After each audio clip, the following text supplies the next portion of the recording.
Good evening, everyone. I hope you all are doing well and staying safe. I would like to thank you all for joining us for this wonderful AMS session. I am super excited to welcome you all. Thank you so very much for registering for this session. It is my great pleasure to welcome two wonderful gentlemen on the online dais today, Mr. Ravi Narayan and Dr. Shrikant Sundarajan. A quick introduction to both the speakers. Dr. Shrikant is a partner with VentureEast and work closely with VentureEast proactive funds portfolio to help them to scale up their business operations. Welcome, Dr. Shrikant. It's a pleasure to have today. Thank you. Hello, everyone. Hello. Thank you. We have Mr. Ravi Narayan, who is the Chief Executive Officer of T-Hub and also the Chief Innovation Officer for Government of Telangana. He leads the transformation of Telangana ecosystem to an innovation ecosystem. Thank you, Ravi. It's always wonderful to have you in such sessions. Thank you, Shankar. It's a Welcome, pleasure, Shrikant. Ravi. Shrikant and I go back more than 30 years now. Wow. Yeah, actually close to 40 years. Okay. Okay. Anyway, so if you feel that there is any character enhancements that have happened along the way, it is because of Shrikant and the fact that I met him 40 years ago. Well, Hopefully, all good things. Exactly, enhancements is that's what I said. Yeah. Anyway, yeah, go ahead. Yeah, so without any further delay, so let's fuel up and start the session. I would now request Ravi to introduce T-Hub to all of you and take this discussion forward. Over to you, Ravi. Yeah, thank you, Shankar. Yeah, I thought it will be important to spend a couple of minutes about T-Hub because I'm sure a lot of you have heard about T-Hub and the work that we do. But it's also very, abstruse as to what is all the different things, and you hear bits and pieces of everything. So I thought it may be a good idea for us to put it all together. So T-Hub is an organization that is at the very epicenter of the ecosystem of Telangana. So we are looking to bring all those tech startups that are looking to, start their journey, uh, accelerate their journey, and also, find global markets, everything. So we want to be a partner of startups throughout the entire life cycle of a startup. So that is one. The other thing that we want to do is also bring about innovation in a much larger way, even among the existing corporations, because those are the ones that actually create pathways for startups to go sell into the existing markets, existing demand centers that are already created. So there's a great via media for us to get to those startups, to those markets. So instead of startups, carving those out completely from scratch, to actually go out there and do that. The third one that we do is, as a epicenter of the ecosystem, we actually look to raise the water level so that all boats can rise, right? So these are the three main pieces that we do.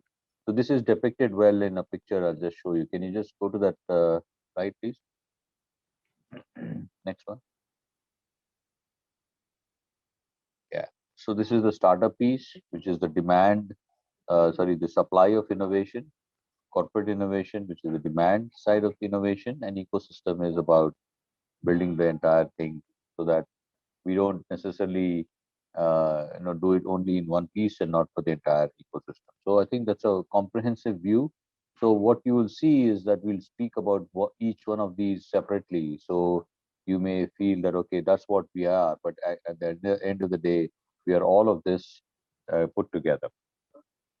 So because I would suspect most of our audience today are startups, the way you would engage with us is to work with any of our incubators, partners that are in the state of Telangana, anywhere. Begin your journey with them. When it comes to a point where you're looking for, funding, you're looking for access to customers and mentors who have been there, done that, you come to us, because then we enhance your capabilities to the next level and continue to stay with you, because incubation is the beginning, acceleration is the next step, and scaling is the ultimate step of really helping you meet your fullest potential.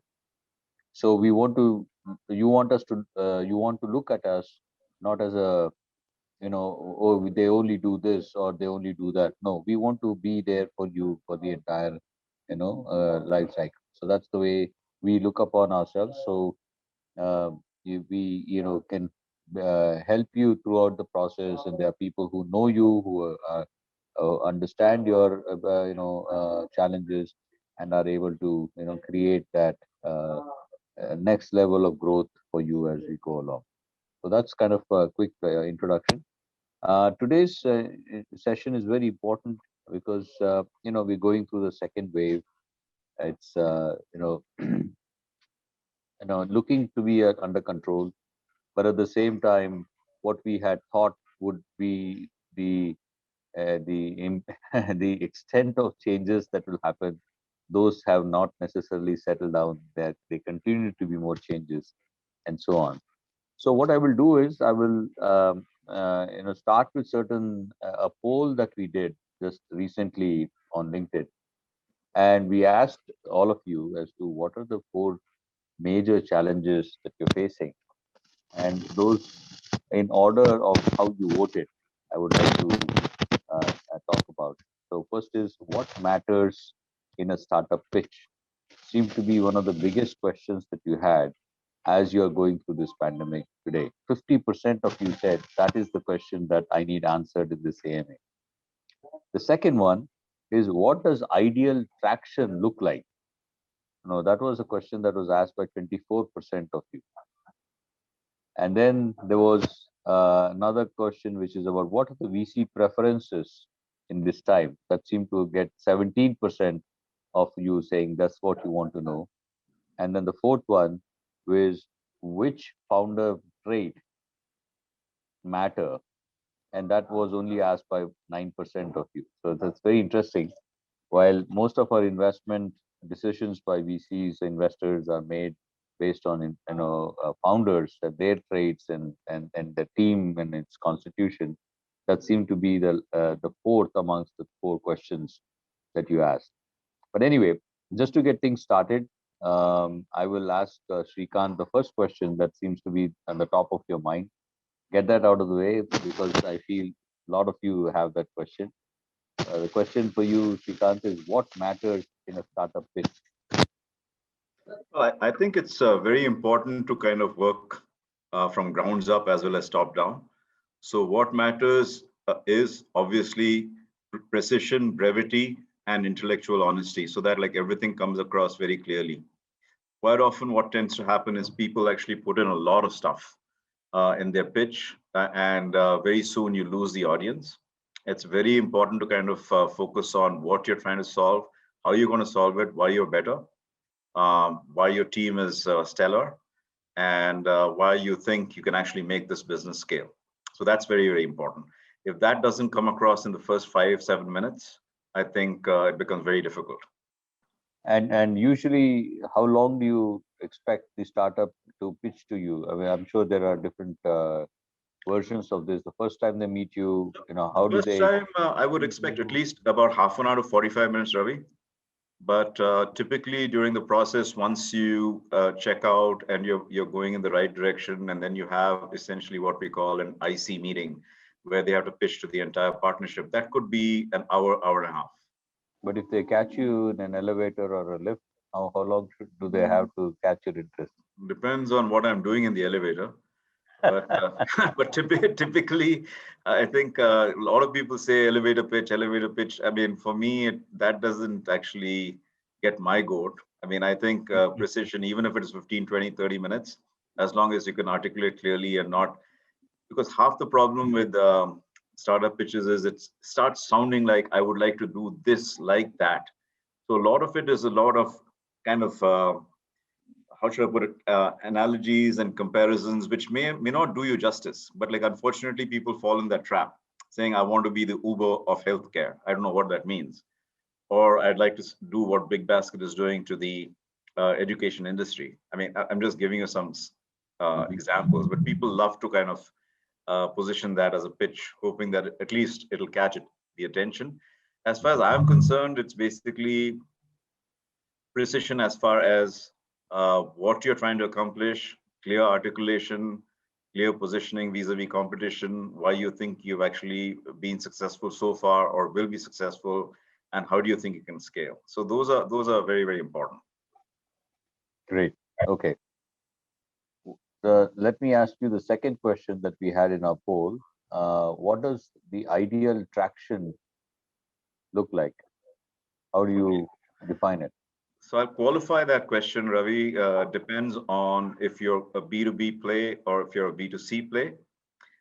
Typically in a B2C play, you're actually looking at massive traction in terms of end user adoption, in terms of lower churn rate, in terms of numbers, right? I mean, you're not looking so much for profitability or unit economics early on for traction. Whereas if you look at a B2B play, you probably want to look at both. You're actually looking to see when is this company going to be profitable and what is it that they're selling to their customers and is it repetitive, right? So two very, very different situations. And it also requires two very, very different funding strategies and go-to-market strategies. Yeah, that's great. So coming back to the poll, Srikanth, what are the VC preferences in these times? In terms of segments, in terms of models? In terms of that, and also maybe certain problem statements that you feel are better solved that you want to back. So actually, yeah, I think let's look at it in two situations. I mean, I'd like to spend some time on B2B or B2B2C. I think there's tremendous number of problems in India that need solving and need solving leveraging technology. A good example is logistics, good example is manufacturing, good example is healthcare, education, fintech to a large extent. All these are kind of problems waiting to be solved in many ways, because today we have become a data-centric world, and we need a lot more technology to kind of make sure that all of these industries, whether it's fintech, whether it's education, whether it's agri, manufacturing, healthcare, all of them benefit from this. And while the adoption is slow, I'm seeing a lot of traction in terms of new startups coming in and attempting to solve these problems in a good way. Because if you solve it for India, you solve it for the world, or at least to a large for a large portion of the world, especially emerging economies. So I think that's what I would like to see as an investor personally. Then there are some really interesting plays that are coming out of the woodwork, which are more horizontal tech plays. It could be RPA oriented platforms. It could be essentially things around cloud DevOps tooling. It could be DevOps. It could be developer tools. It could be like, what should I put it? How should I put it? Like a bot platform, a bot development platforms. These are also kind of smaller in nature, but like these are also interesting problems to actually solve. So these will be some of the areas that we look at. So, and also maybe it'll be good to introduce your own VC firm and how you have developed your investment theses and how it has evolved during these pandemic times. Sure. Well, so for those of you who don't know Venture East, we are one of India's oldest venture capital firms. We started way back in 1998. Surprisingly, from Hyderabad. It used to be called APIDC before we took it over, made it private, and that's how Venture East started. We are onto our about sixth fund right now, and we've actually managed over $400 million under management since our inception in 1997. We funded a lot of success stories, both out of Hyderabad, out of India, and outside of India. And some of them still continue to grow and are more than $1 billion, though we don't talk about it. Everyone talks about the new set of unicorns or sunicorns, etc.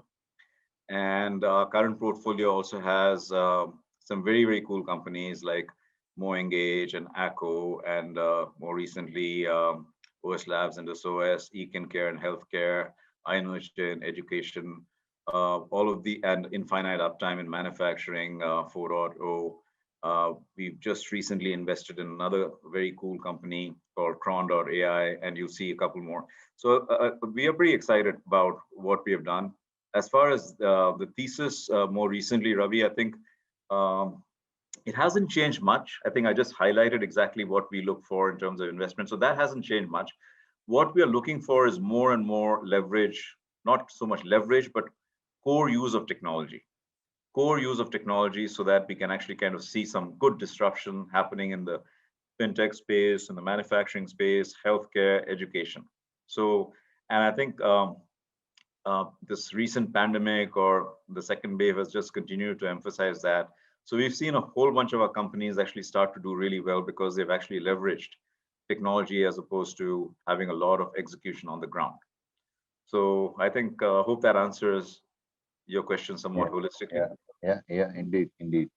There are lots of questions that are coming up. So what I'll do, Srikanth, is turn it over to Shankar so that he can read out these questions and see how many of these we can, answer quickly. Sure. So Shankar, over to you. Thanks, Ravi. So we have one question coming in from Mr. Shiva Prasad. He says VCs are interested. Does VC are interested in location in renewable energy solutions development company? Like his, yeah. No. Can you repeat the question? Does VCs are interested in renewable energy solutions development companies in this scenario? So actually, in every scenario, they'll be interested in renewable energy. Ventures may not be that directly involved. We have in the past actually invested in a solar company which did not do well, more so because of timing issues and regulatory issues. It's more relevant now for sure. So there are some VCs which are totally focused on renewable energies, and a few of those exist in India. All right. Yeah. Thank you, Dr. Srikanth. So there is one more question, stating that what approach should be there to start a deep tech incubator which does not have initial or industrial contact network? That's like an oxymoron, right? You need to have that network to start anything. You can't just sit in isolation and say that you'll do something deep tech. So right. What I would say is you should basically set up that network before you kind of make those announcements, because otherwise it becomes very, very difficult. Right. So similar to that, there is one more question who state that what investors do see first time entrepreneurs who just build the MVP or revenue yet to generate. What does investors see in that kind of startups? Well, it differs from one investor to the other. What I do is I spend a lot of time really understanding what they're trying to do. That's why I remember I said, like, being able to kind of focus and articulate yourself precisely. That's what I want to see in the MVP, and how they articulate it, also interact with their potential customers. So those things are very important before we make up our mind. All right. So Shankar, let me add to that. Yeah. So that's Venture East and Srikanth's viewpoint. I just wanted to also give you a few others that we have seen. So we have something called a funding desk at T-Hub. So this is where we help a lot of startups raise grants, loans, and also equity. So we kind of are at the segment where a lot of investment bankers do not operate, because they feel that the ticket size that they are looking to raise is not as high, and therefore they leave that to the startups to figure out that piece. So as an ecosystem builder, we try to address that piece as well. So these are very, very early stage startups. They do not have revenue yet. They are still in the process of building the product, and therefore a lot depends on the promise of what is it that they are looking to build, and what kind of market are they going to go after. So it's a lot of conceptual selling. There's nothing that people can touch and feel or talk to certain customers and assess their satisfaction with the solution and so on and so forth, right? Right. So obviously, if there is past credibility of the entrepreneur, as in somebody who has come from that sector, come from that industry, has built certain solutions using that technology, that obviously lends credibility to the entrepreneur. Or if that person has operated in this market quite well, has developed such a great network of people that he can or she can easily sell to, then we say, what, if you get the product right, the chances that you will be able to find early to revenue bearing customers later on is also high.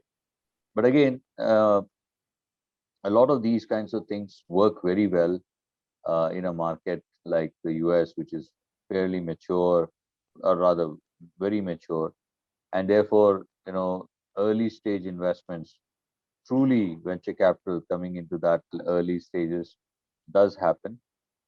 But at the same time, India is slowly getting there. It's not there yet. There are certain entrepreneurs that can raise money even without any of this in place. But the chances of that are not as high as it is in the US, because people do want to see that there is a lot more traction, and there are lots of first time entrepreneurs that are actually coming out there, and therefore that is something. So we spend a lot of time helping them understand this problem, and if they, despite that, they like to go start pitching, then we try to elicit those points that will actually help make it interesting enough for the investor. Right. Thank you, Ravi. So adding to that, there are a couple of questions coming in for Ravi to answer. So there is one question which says, is it a risk to involve investor at early stage of the startup? It depends. So, we have something called investor office hours. Right. There have been times that Shrikant has come to T-Hub and spent some time. Microsoft, where I used to work earlier, he used to come there too. So it's one thing to ask them to come there more as advisors, more as mentors. They're not coming there as investors, but they are, they have a worldview where they've met several such customers, startup day in and day out. So they have a worldview as to what's going on, how many such startups are there that are pitching the same kind of thing, and so on and so forth. They also have a worldview because their analysts and their teams are continually assessing certain areas where they have made an investment already, and they would like to assess how other startups in the same space, to actually assess their liquidity, events, right? Startups and therefore the VCs. That is also something that they are. So there is a fair amount of interesting insights, interesting inputs that the investors can provide. So if you're looking at bringing them in as investors, I think it may or may not be the right thing. But usually when you approach them not for investment but more for guidance, and then you find out that they have these insights, and that may be more useful for you. But when you're really ready to pitch, then you should pitch when you're ready to talk to them. Obviously, they are interested in knowing about you through enablers such as T-Hub or other people, and so on and so forth. Just so that the credibility factor is built. But when you are ready to pitch, you I think you should go and pitch. Right. Shrikant, do you have any say on that question? Like, is it really risky to involve an investor in the early stage of startup? I think Ravi actually answered most of it. But Right. mostly when I meet folks who are very early, I actually talk to them just as a fellow entrepreneur, having done 3 companies myself. I just talk to them so that, like, as I told you, I think they have to kind of get to that level of precision to engage an investor. If they are not there, I think there's no point meeting an investor, because all you'll hear is, we want to see more traction come back. And you Right. don't want to hear that. Okay. Yeah. So I think it's very important to kind of refine that. I think goes back to the very first question that was asked in this forum. Get that refinement and do it through as many channels, as much help. T-Hub is a great example. I mean, you have a platform, you have us who come in and participate quite often. Quite often, I have this class that I kind of just ask entrepreneurs from T-Hub as well as IIIT Hyderabad, ISB, because just join me for walks where I keep talking about a variety of things. These are all informal sessions. So it kind of helps people. Quite a few of the companies who've actually just walked with me have actually gone to the next level of funding. Ravi can probably also answer to that. And there are a few more, okay, hopefully that'll get there. But the point is, when is it too early? When is it too late? I think it's better to kind of short circuit that and get into these platforms because you get a much broader exposure. Ravi will bring in something, industry will bring in something, we guys will bring in something as investors. So it's very important to get all that information very quickly. Right. Yeah. So adding to that, there's a question in for and ultimately make up your own mind. Yes, that's correct. Yeah. That's very important. Yes. So there is one question specifically about T-Hub for Ravi. Does T-Hub extend information on the available VCs in renewable energy solutions? I saw most of the VCs that T-Hub have are in the software-based companies. Ravi, you can take it. Yeah. So I'm not sure what that means. What the T-Hub has. The T-Hub does not have any VCs per se. We haven't empaneled them like we empanel mentors or service providers. But you will find that T-Hub, especially with the pandemic, has been very actively scouting for VCs as it is appropriate to the startup's needs. And renewable is something that's coming up quite a bit. Various other VCs that are opening up, their interests in the digital space are, coming up in quite a bit. So we do look at, scouting for those, VCs as we, come across it, and using our credibility, open the door for the entrepreneur. We can open the door, but at the end of the day, the pitch and everything else is based on the merits of the the tech and the startups progress and so on and so forth. So yeah, so we definitely can put together the appropriate set of renewable VCs, should you want to explore that possibility. Thank you, Ravi. So I could see, quite a few raise hand options. So I'll allow a few of the attendees to talk to you directly. Diwakar, you can go ahead and ask your question. Hi, Dr. Srikanth and Mr. Ravi. Hi. So my question is like, we are a startup which basically is developing a tool that basically helps researchers to write the articles. We're almost done, like 90% of work has been done, development has been done. Now we are trying to approach the investors, but the toughest part for us is to negotiate with the investor. So can any one of you help me in how to negotiate with the investor, and what would be the the initial dilution? So let me ask you a few questions first. When you say you've developed a researcher tool which will help researchers write article, is it something similar to what Innovacer was doing early on to help researchers? Right, it's come something kind of that, but maybe with more different options.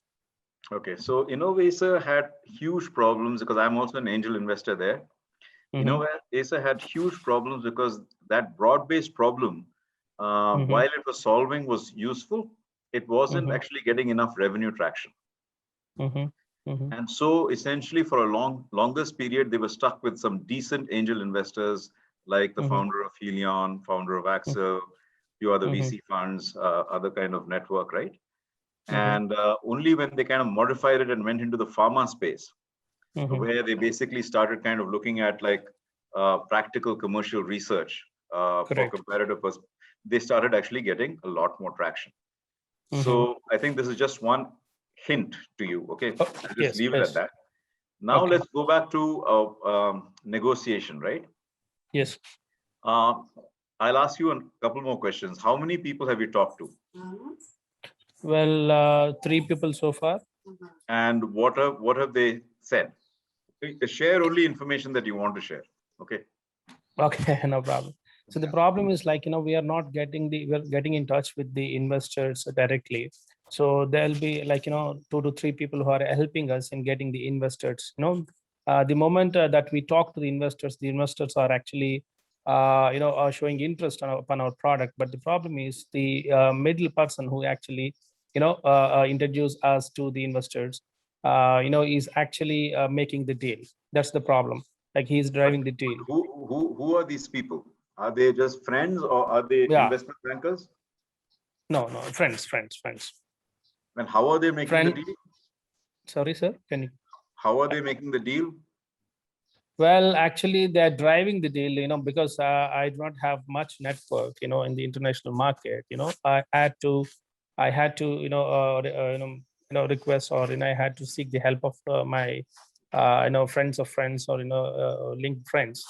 So they have some investors in their network, and they're actually bringing in. But the problem is like they want to come on board, the middle person, and they want to bring the investment into their company first, and then drive it towards my company. So that's one of these examples. So the other example is that like I want to launch this product in the US actually, and I want to label it as a US product and then sell it to across the globe. So I'm also facing a little same issue, similar kind of issue, in this particular activity. So this is the second example. And the third example did not really gone through, and it stopped in the beginning itself. So I would like to learn how to tackle them and how to negotiate with them. I think the best way to do this would be, obviously you've gone through your friends network, and anytime someone brings in cash into their company and tries to fund you indirectly, it's of no use to you. I would say just don't do it.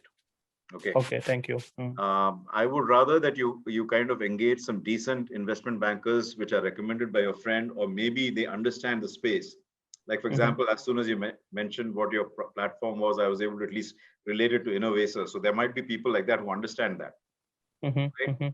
And they may be boutique investment bankers who can actually help you a lot better, refine your pitch and take it there. That way you're more in control of yourself. Anytime someone else takes your idea, gets money, actually it's not a good situation. Yeah, that's the reason. I agree. Yeah, I agree with that, Diwakar. See, the thing is, the startup and its value proposition has to stand on its own legs.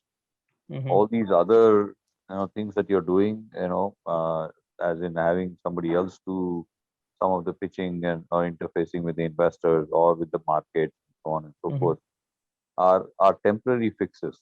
At the end of the day, they will come back to bite you. You have to be able to sell based on the merits of what you are doing extremely well, and you as a founder entrepreneur should be able to do that eventually anyway. If it's not today, you will have to do it tomorrow. Yes, I'm learning. Might as well start it as soon as possible. In fact, even before you go into the investors, I'm sure you have already spoken to some customers. You sold your product to your customers. Your customers are convinced. That should give you the confidence to go meet the investors. It doesn't matter if you don't know them. There are organizations such as T-Hub and other people who are willing to help. So there are VCs are also people, like Srikanth and others. They are very honest to the point where they say, okay, my VC will not be the one to invest in you, but I can connect you to somebody else. Correct. Right. So that way, the goodwill and the network exists, but it's not through your personal connections. It is actually through a professional connection that you can also approach these people and therefore pitch to them directly. Because this may be a short fix. You may get a couple of crores of rupees, but that also could be the end of your startup if you don't do it right. All right, thank you. I believe he just dropped out. I believe your question has been answered. So we have one more question, Mr. Ramalinga. You can go ahead with your question. You can unmute yourself and go ahead with the question, please. Yes, sir. This is Ravalinga from Tirupati. Are you hearing me, sir? Yes, please go ahead. Yeah, I have a startup idea. It is an integration of latest available technologies in the roller coasters that I want to visit in public transportation. Can I get mentoring or guidance in executing this project, like a seed funding support also? I think I'll leave that to the T-Hub platform to answer, but like anytime you have something very early, I think the T-Hub platform probably has access to experts, whether it's in transportation, through the government departments, through research institutes like IIIT Hyderabad, academia, industry. So maybe Ravi, you can actually jump in. Yeah. So definitely, Ramlinga, I think one of the things is, you have conceived this idea. You call it a project, but we would like to call it a startup. If this is what you really are looking to create as a self-contained entity that is going to be going forward. Now, first things that we would do for you, Ramlinga, is to connect you with a whole lot of potential customers, either by our own database of customers, or we will have you connect with certain mentors who in turn may have such certain connections. Validating the idea, validating the the extent to which this project can actually build to, I think is a very important thing for you to know upfront. Because a lot of times what people think is that they have a great thing going and they would like to just go ahead and do it. But a little bit of validation is always important. If you can get that, we'll help you with that stage. And thereafter, those people may actually become your proof of concept partners and so on and so forth. And thereon become your revenue customers and so on and so forth. All of those things we could potentially do. But let's start from the very beginning. And, if you can just send Shankar an email, let's review what you have so far and see how best to take it forward. Thank you, sir. Thank you very much. Thank you, Ramlinga. Mrs. Shankara, you can go ahead and throw your questions. Hi. So the founder might bring some money during these 3 rounds of innovation during the early startup. Maybe after some MVP, the venture capital coming to picture. So in the series of rounds, the dilution will take place from A, B, C. So how much the founder will keep himself and how much the founder will get after all the rounds of A, B, C. Okay, so I didn't hear your question fully, but all you're saying is through 3 different rounds of funding, A, B, and C, how much should the dilution be? Correct? Yes. Yes. Okay, so typically around Series A, we expect the dilution to be 20 to 25% of the existing cap table. Okay. And by the time you hit Series B, it should be 40% of the dilution should be around 40%. By the time you hit C, it should be about 50%. Exactly. Thank you. And also prior to that, there will be a seed round and so on. So there is some dilution there as well. There will be dilution there. That's why I didn't mention that. That might be about 10%, 12%. I mean, depends on the situation. So will they take the IP? Will the VCs take? No. So this is the interesting part. So Shankara, so what we are saying is, because you are in a tearing hurry to build your company and grab the opportunity that is out there, that is when you start, looking at equity investments, because equity is the most expensive way of, bringing money into the company, correct? And the cheapest way is customers giving you money. So if you were to give up equity, you have to be very judicious about how much you give and all that.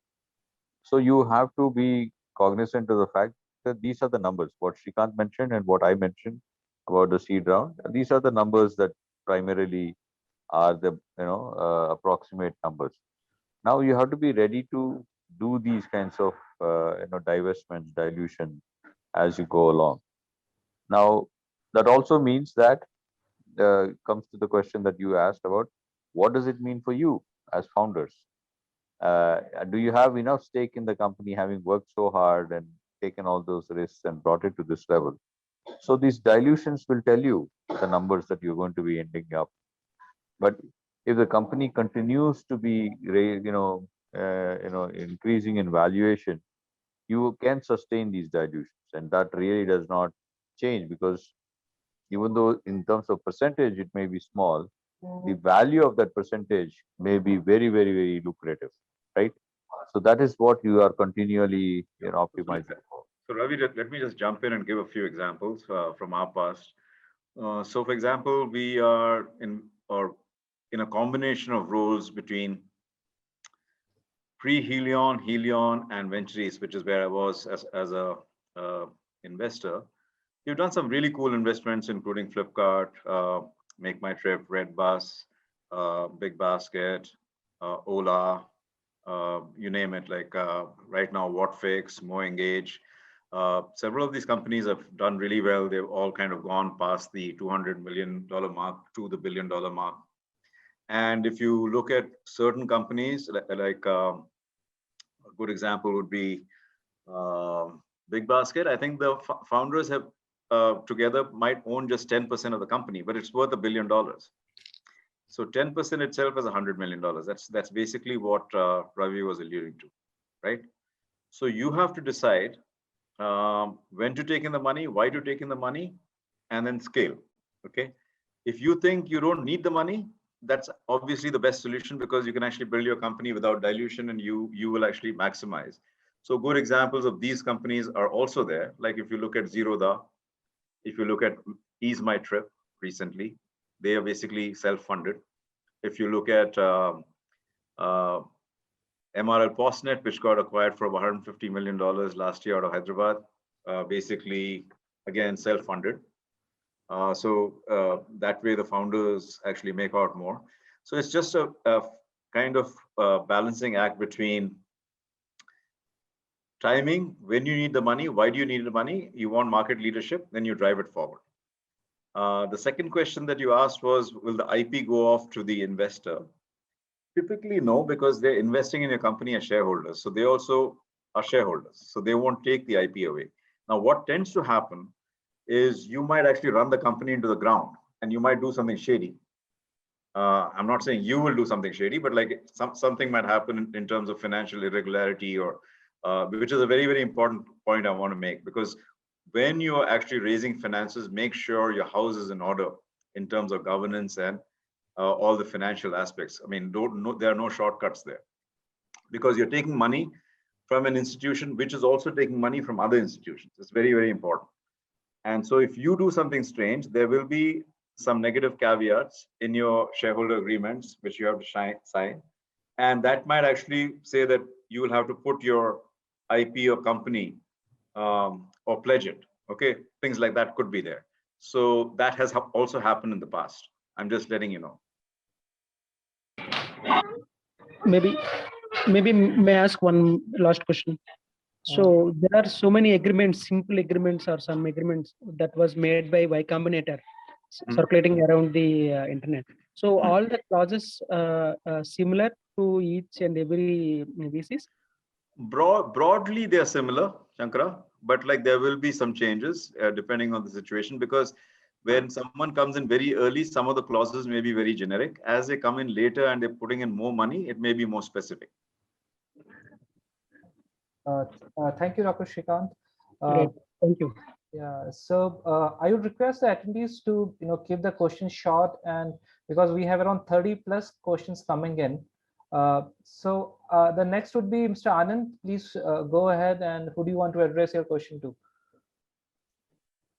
Hi, my name is Sandhya. I'm the co-founder of Rev Your Soul, talking on behalf of Anand. So we've had a very interesting experience in the last 6 to 8 months with a lot of angel investors as well. And we launched it's a motorcycle riding app, and we launched it in December 2020. And already we are at 12,000+ users. So initially when we were reaching out to investors with our pitch decks, they said that 5,000 users, 4,000 users would be a good entry point for them. Now, again, when we reached back, all of them love the idea, but they want to see more traction. So for us, the question still stays that, okay, what is, in terms of validating the product in the market, what amount of downloads or, user base is lucrative for investors to want to come in? We are not getting an answer to that, because today we are at 12,000 users with a very good active usage percentage. And still, now we have investors coming in saying that, hey, maybe we want to come in at 30,000 or 40,000. Let's wait and watch. So what is the right? That is a catch-22. That's a catch-22. What you need to do is you need to kind of peg some benchmarks. I think there was a bike share app out of Indonesia, right? You might be aware of that. There's, I think, one more which is out of Bangalore. I think I don't know what those metrics are. These people have gotten funded. That will be one way to peg it. The second thing is they themselves may not be sure what the number is. So please don't be bashful, because sometimes they don't. You have to educate them. And so you'll have to actually, if you're talking to angels quite often may not understand. And just talking about your particular situation, Sandhya, are you only in Hyderabad? Are you in Hyderabad and Bangalore, or where are you? We are pan-India, sir. We are pan-India. We're also looking to launch in the North American markets by Q3, Q4 of this year as well. Yeah, so I would suggest that if it is pan-India, then those numbers seem a little anemic, little on the lower side. If it is, like, say, you've actually proved it out really well in, say, 3 cities, and it's doing really well, and you can show traction month on month, that'll be good. Because I'll tell you, early days of, we were seed investors in Taxi for Sure, which is now part of Ola.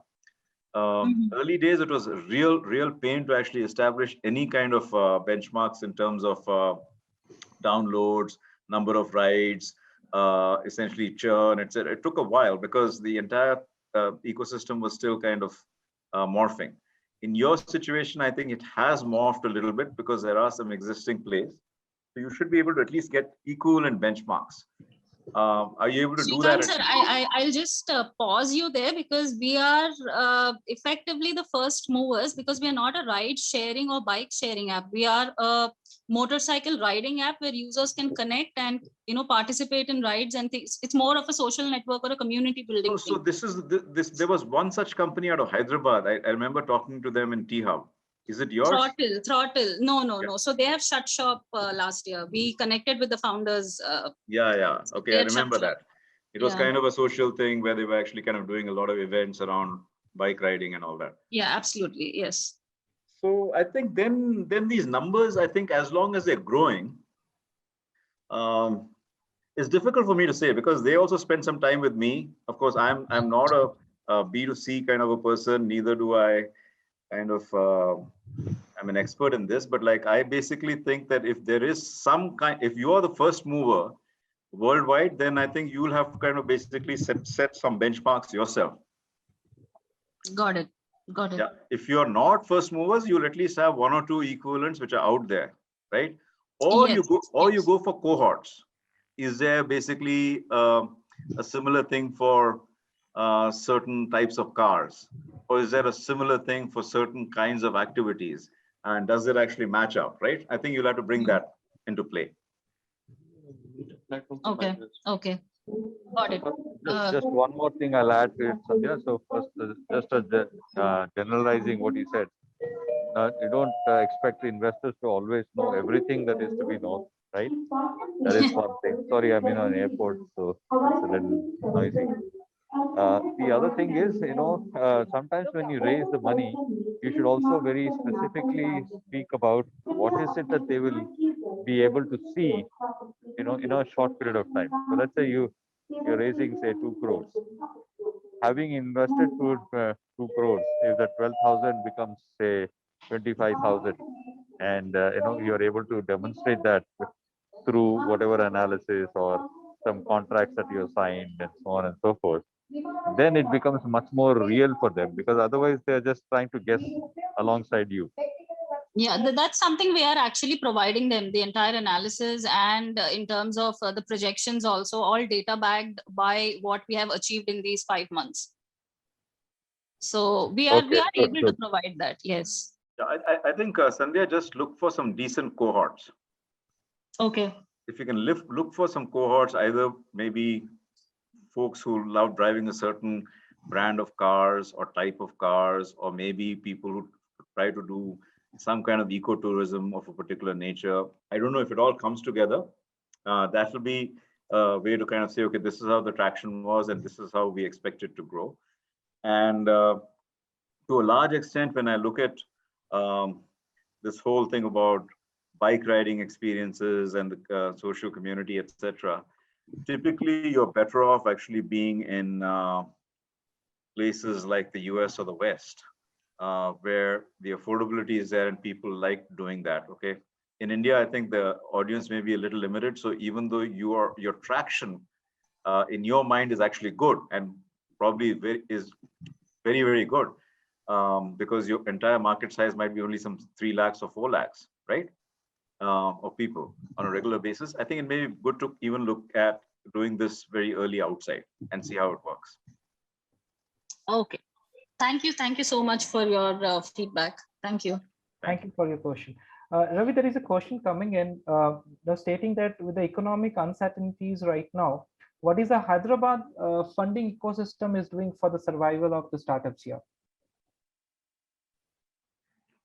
No, that's a great question. So if you remember, we had done a very huge citywide event called VG. So we basically helped a whole lot of startups that were having difficulty in making sense of the whole pandemic. What happens to them? What happens to investments and so on and so forth. So we did that. So that is generally on the mentoring side as a ecosystem player. But at the same time, we have created this funding desk at the moment. We are doing a lot of the work in terms of helping with grants and loans and equity investments so that people are able to, see much more cash flow capabilities than they had in the past. The second thing I would say is we are also in the process of making certain investments not we are in the process. We have actually done investments as an incentive from the state government. So there are incentives being given to startups who are meeting certain standards, right? So we are doing that.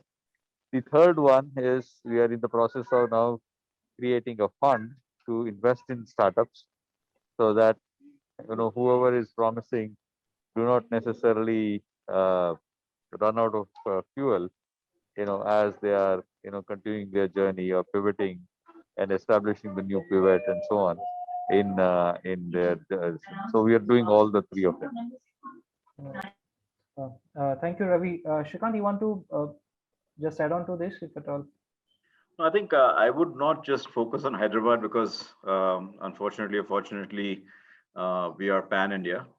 So where possible, we've been working with our LPs, which are investors in our fund, to see if we can actually come up with some kind of emergency tide over loan mechanisms and other mechanisms to help our portfolio companies. And I must be, I'll put it out there saying that I would say 70-80% of our LPs have been very, very generous to come ask us for proposals, which we bring in. And they might be small loans for about 100K USD, 200K USDs, just so that we are able to kind of make sure that the companies survive and get to the next situation.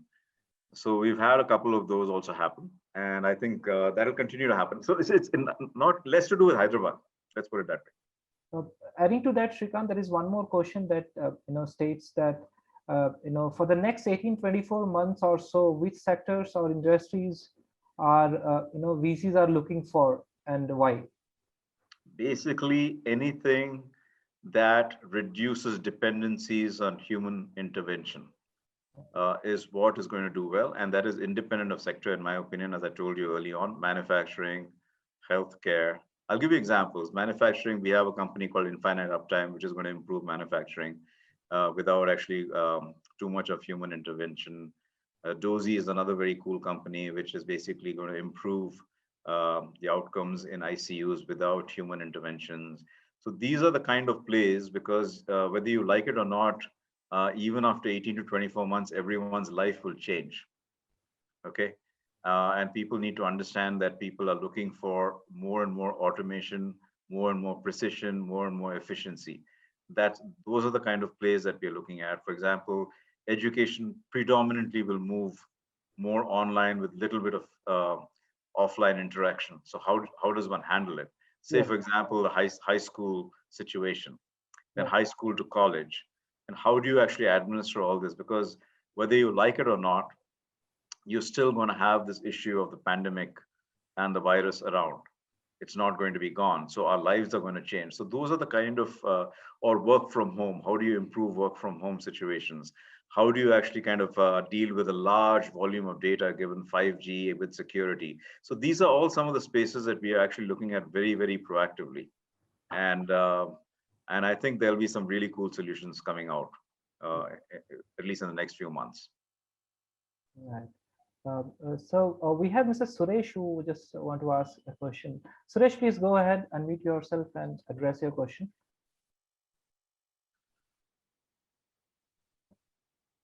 Suresh, we are unable to hear you. Yeah, I can't hear Suresh. Hi, Ravi. Is it okay now? Yes, please go ahead. That's fantastic. Hi, Dr. Srikanth. Namaste. This is Suresh from Hyderabad. Hi, Suresh. Hi, sir. And we are like a hardware startup, in fact, and we're a deep tech manufacturing company. And I just want to understand, like, most of the times, what is the investor perception in like a B2B kind of a hardware manufacturing companies? At the end of the day, we are going to sell to the other company only. We are not going to sell to the end user. Correct. So I think, see, all my life, I've only done enterprise tech, right? Enterprise tech means when you build software or hardware, software plus hardware, you sell it to another business, right? Exactly. So I don't think there is anything, we don't look at it with a different lens. It just belongs to a B2B segment. And we look at a few things in terms of, again, going back to, is this thing solving a problem? Is this thing scalable? What's your go-to-market? What is your track record? What is the kind of qualification of the team? And then we take a call. So most recently, I told you we did one investment in a company called Infinite Uptime. And you will see, and I think we also announced another very cool investment in edge processing called Cron.ai, which relates to LiDAR processing. And we'll be looking at a few more like that. Understand. So for this, like, if the company was into the market already, like, and like, this is basically sector agnostic, right? So is any kind of restriction for a sector agnostic companies in the investors' perception? Well, if it is a SI play, systems integration play, it doesn't become very interesting because then anyone can come in and do it. But if you got some really good IP that you've built yourself and it's actually got like decent traction, even if it's across segments, then we definitely take a look at that. For example, if you look at Cron basically, while it's focused on unmanned vehicles right now, but it has applications in other areas also. Understand.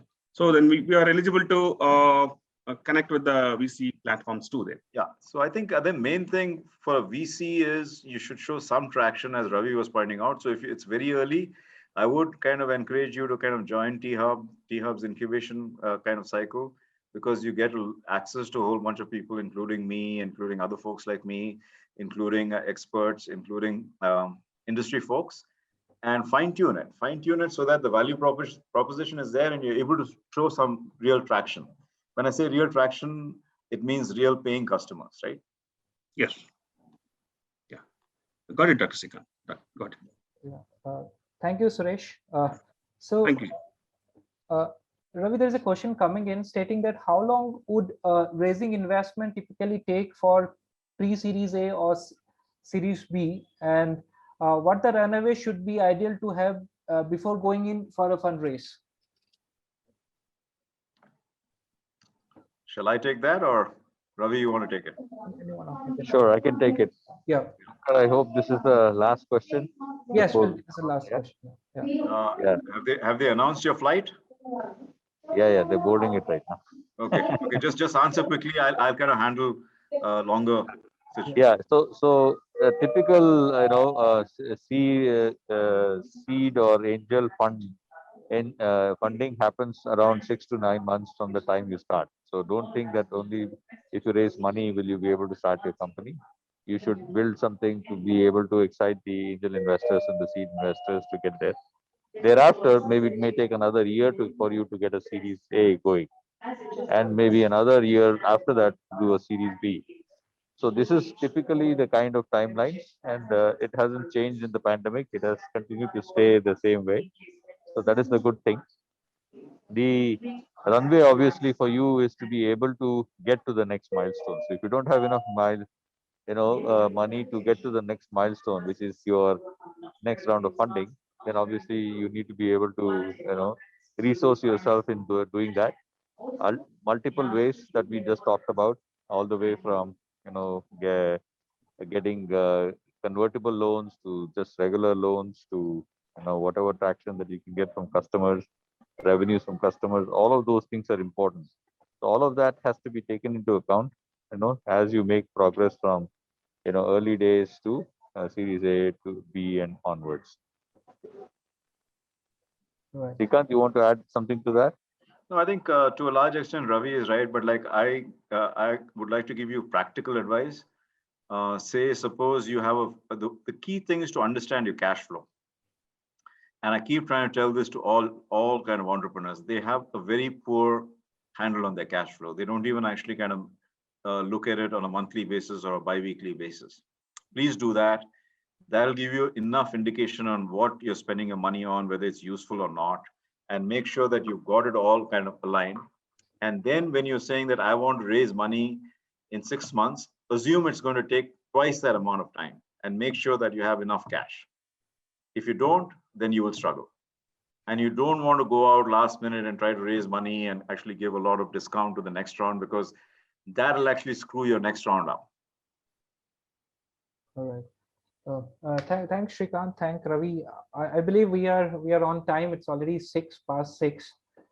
So there are a lot of questions coming in. Still I could see around 20, 30 questions unanswered. So I can stay for another 15 minutes if you want. I know Ravi has to catch a flight. If guys don't mind, I'll hang on for about 10-15 minutes, answer a few more questions, and then that might be useful. Yes, we can do that. I believe we have around 40 plus people who are still there online. Yeah. So Ravi, if at all you want to drop out. Yeah, I think he's probably dropped out. I haven't dropped out, but I'm in the bus to the plane. So thank you very much, Srikanth, for making the time. Yeah, have a safe flight. Thank you everyone for joining us for this call. Look forward to keeping in touch, and any other questions that you haven't answered, please send them via email so we can continue to interact. Thank you. Thank you. Thanks, Ravi. Have a safe flight. Thank you, Ravi, for joining us. Have a safe flight. Yes. So we have one more question. Srikanth is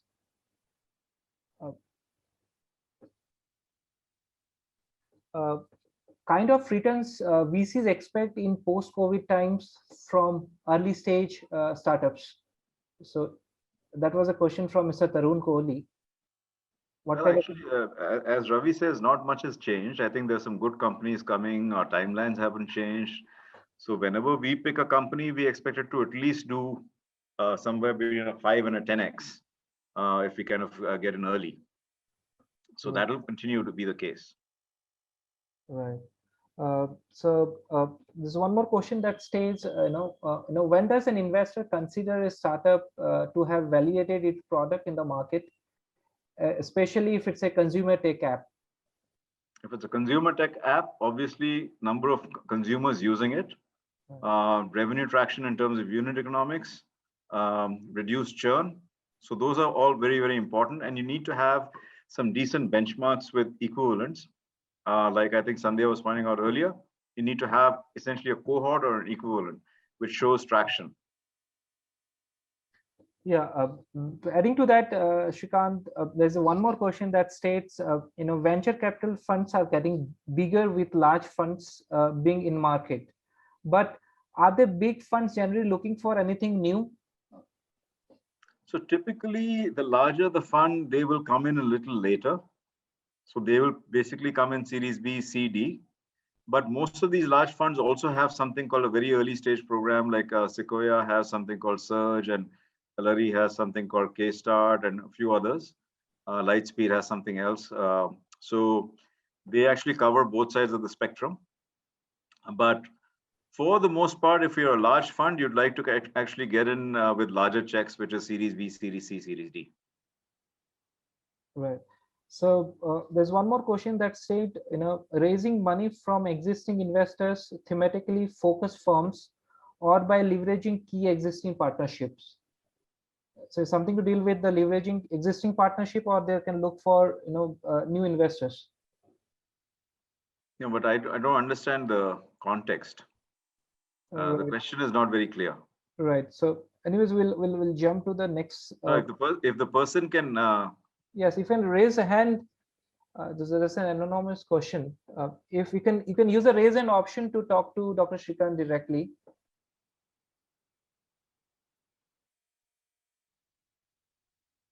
Right. So anyways, we'll jump to the next question, Srikanth. So there's a question coming in that states how there is a rise in unicorns in the ecosystem despite tough times, and what is the learning from that? How there is a rise in unicorns in the ecosystem. So we could see a lot of unicorns coming in this year, particularly the end of last year. Yeah, but actually, this is quite natural. If you look at the time frame required to kind of get a company to unicorn situation, right? It takes like 3 or 4 things. One is basically the entire market has to kind of mature, the offering has to mature, the investors have to mature. All of this has taken some time. It took Flipkart a good 10 years. It's taken InMobi a good like 8-9 years. It has taken even Zworks 4 years. It's taken EaseMyTrip about 13 years in their journey.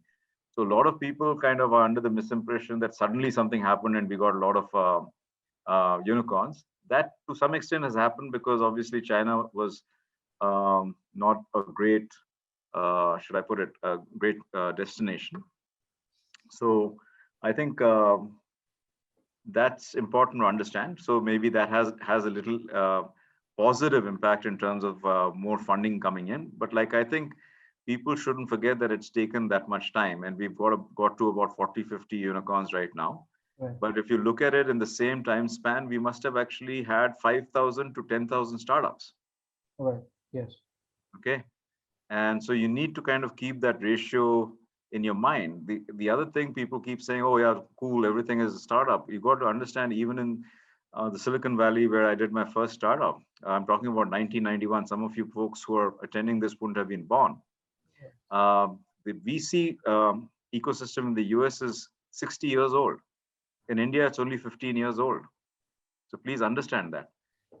So I think you need to take proper perspective and not just think unicorns are going to happen. Yes, there will be a lot more happening, but the hope is that we start to increase the base, which is from 10,000 startups, we need to at least get to 50,000 good startups for this to sustain. And that's basically a very, very important thing for the Indian ecosystem. Right. Mr. Pradeep also wants to ask you is, we have launched B2B product in a deep tech space in March 2021. And talking to some early, we are talking to investor for seed capital. What is the ideal dilution at this stage? So typically, as I pointed out, seed, you can dilute somewhere between 8 and 12% is a range. Right. So there is one more question. Give me a moment. So how easy would it be for a startup who had to close down the operations due to the lack of funds and business, but still have to go? They had to shut down the company and still had to? Still have to continue with the business. They are looking to start it again. And how can they attract fund or look for investment in such a startup? So actually, I look at it as an opportunity. If you're able to get it to a point where it's surviving and it's growing, right? Right. It's always good to continue down that path for about a year, 2 years to get all your ducks in a row, especially when I said cash flow, what you're focused on, how is it growing. And sometimes you don't need the money. You might actually start to do well without funding. It might become a good lifestyle business. There's nothing wrong. You're still considered an entrepreneur. Right. Right. So I think pivoting, shutting down, coming back out of it is all very, very good things. So there's one more question that states, startups must consider creating, creative ways to leverage partnership, existing relationship, and customer to the capital necessarily to grow. So what are the it means, what are the new ways to leverage this partnership, new partnership in terms of getting investments, or the old investors already they have it. So how can they leverage that? Well, I think, see, investment is one thing, right? If you have a bunch of good angel investors who are basically industry leaders, you should kind of tap them to see if they can actually bring in their network. Right. Nothing wrong with that. But at some point in time, you have to move on from angels to institutions. And that becomes very critical. So if you have some good entrepreneurs who've actually kind of done VC funding, fundraisers in the past, or have some links to institutions, institutional capital, that is always good. So you should always bring in people like that. Right. So adding to that, we can take this last question, Shrikant, and then we can wrap it up. Yeah. Yeah. So VCs hear thousands of pitches a year and do a select few deals. What are some of the misses you have observed, and what should the founders do to correct or improve them? Well, it's not a question of misses. I think it is basically something that each VC firm has a thesis and they basically work with, and sometimes they pick a deal, sometimes they don't. We've actually missed a few deals, as I told you earlier. I mean, some of them could have been really, like, for example, we missed Swiggy, we've missed DoorDash in the US because we didn't think it was a segment that will take off. Maybe it was not right on our part. Some other people picked it, that's great. Initially, we didn't want to do payment companies because we felt the margins were very low. So we actually probably passed on opportunities like Paytm. So I'm just being very, very upfront here. Yeah. What can people do? No, I think you don't have to do anything different. As long as you're very passionate about what you have, you can articulate it precisely, you can show traction.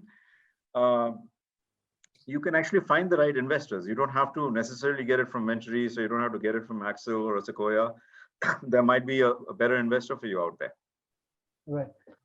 So on that note, Dr. Shrikant, thank you so very much for your time. In fact, we have taken more 15 minutes from your schedule today. Thank you so much for accepting our invitation, and I'm sure it was a wonderful session. Thank you. Thank you all for having me. Hope it was useful. Yeah. See you guys soon. Yeah. Bye. So to all the attendees, thank you so much. We appreciate your patience for being with us. I'm sure some of the questions are not answered. Please write to us. Follow our social handles at T-Hub. We're pleased to answer it on all social handles. Thank you so much, and have a great weekend, everyone. Be safe. Thank you. Thank you, Shankar. Thank you. Bye. Bye.